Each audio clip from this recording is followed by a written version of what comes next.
gure ingurumena zaintzea eskatu diguzue, gure adotasuna egiten duena. Zuen joan etorriak errazteko.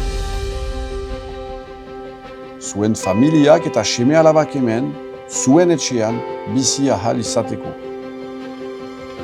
Elkartzeko guneak biderkatzeko.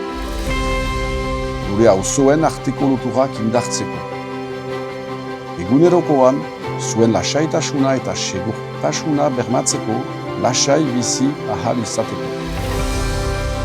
Eta batzen gaituen kultura bizi bat partekatzea. Hori guztia da batzen gaituena. Elgarrekin segi dezagun.